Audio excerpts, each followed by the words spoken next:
So I'm with my pal Wes again this morning, and Wes, I think anybody's got any kind of knowledge of the Bible is obviously familiar with the parables, and seems like the parable that really kind of gets talked about a lot is the seed sower. Yes. And then in that parable, Jesus kind of talks about the different types of where the seeds fall, the different Yes. types of earth or whatever you want to say, ground that they fall on. And the seed, obviously he's talking about there is the word. Mm-hmm. And but the one particular place that the seed falls that's described is the thorns. Yes.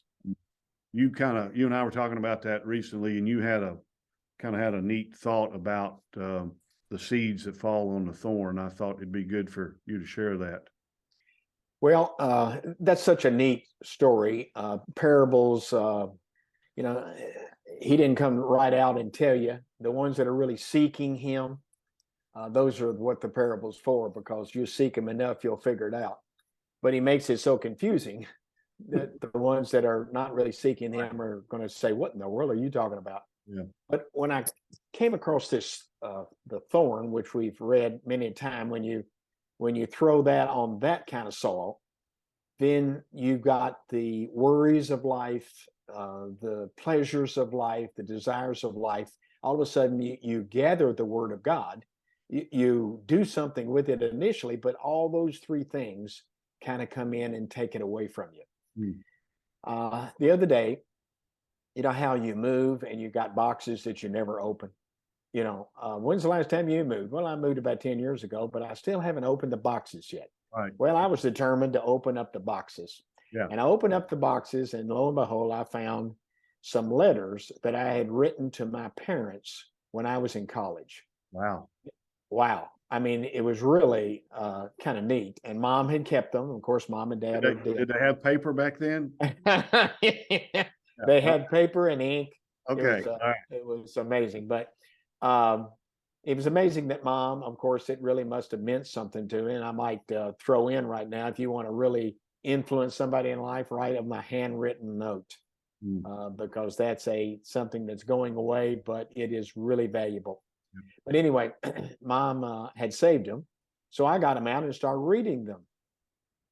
And to be honest with you, Tim, all I saw was worry, because I would start out the letter, listen, studies are not going great right now, and I'm sorry I haven't written, and whatever that is. And then the pleasures of the sports, going to UK and watching the basketball, and how's my brother doing, and the pleasures of life.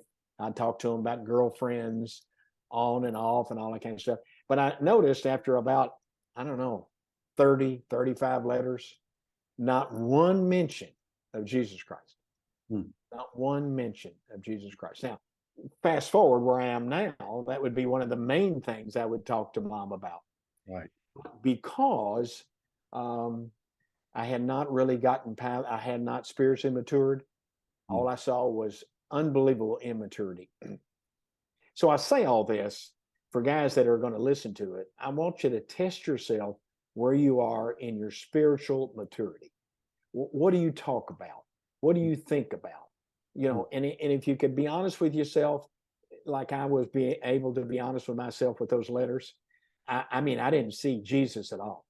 All I saw was Wes. Yeah. And, you've got to decide in life, are the thorns going to influence you enough to keep you between you and Jesus? Or are you going to deal with them, get them out of the way, and become a child of God? Yeah, the word, the seed can fall on the thorns. Yes.